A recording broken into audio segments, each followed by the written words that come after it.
where in the parasha of TISA, and the Alter Rebbe, in discussing this particular parasha, takes the opportunity also to discuss the Shema to some extent.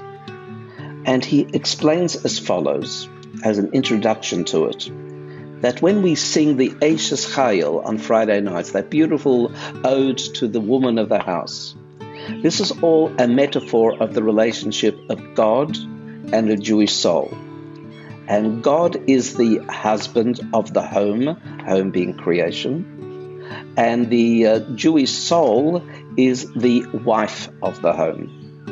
And Knesset Yisrael being the collective Jewish soul, and Hashem being the Baal, the husband. And the idea is each makes a contribution to the household, but the husband sets a certain tone for the household, and God sets a certain tone for the world.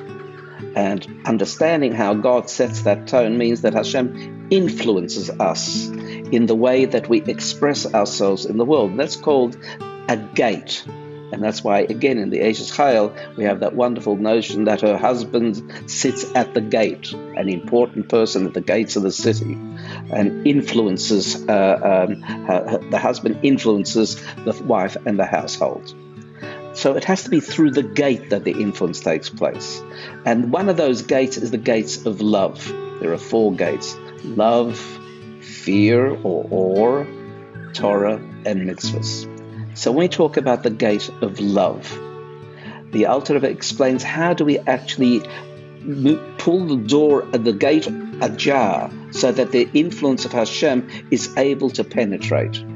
So he says this is within the Shema itself. When we say the Shema, the word Shema, listen, isn't just listen, it means really hear. What does that mean? Understand. Truly understand. Shema, try to understand Hashem Echad, that God is oneness. Not that there's one God. Everyone knows there's one God. But the notion that God is the totality of oneness.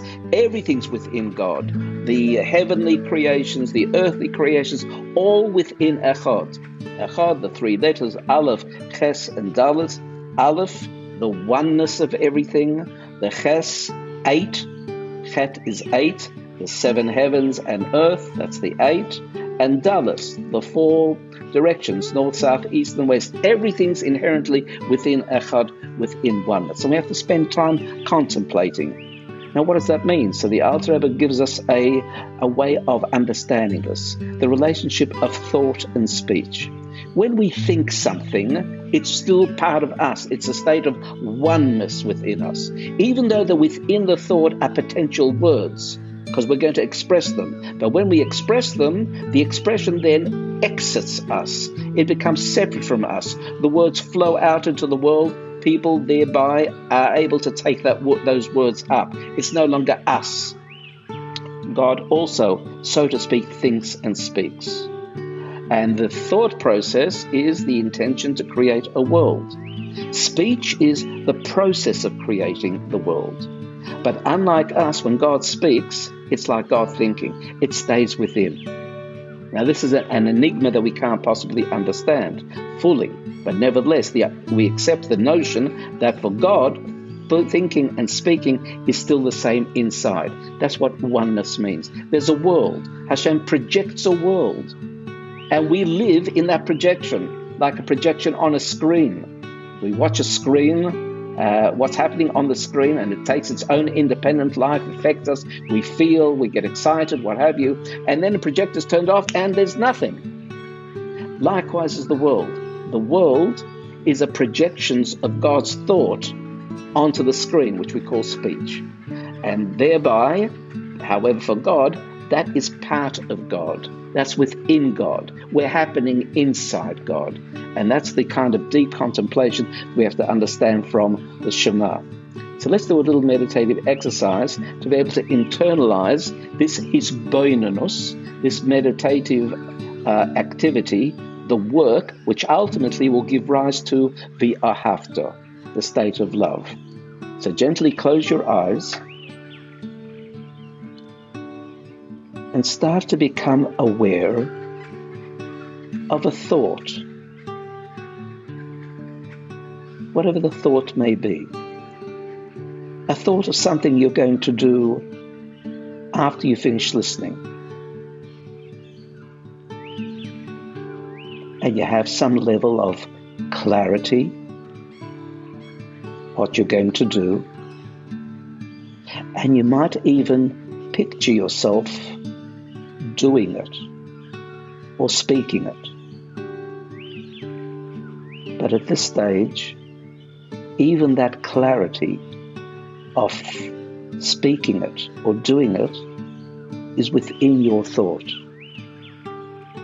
And it will remain so until after you finish this exercise, and then you will actually speak it or do it.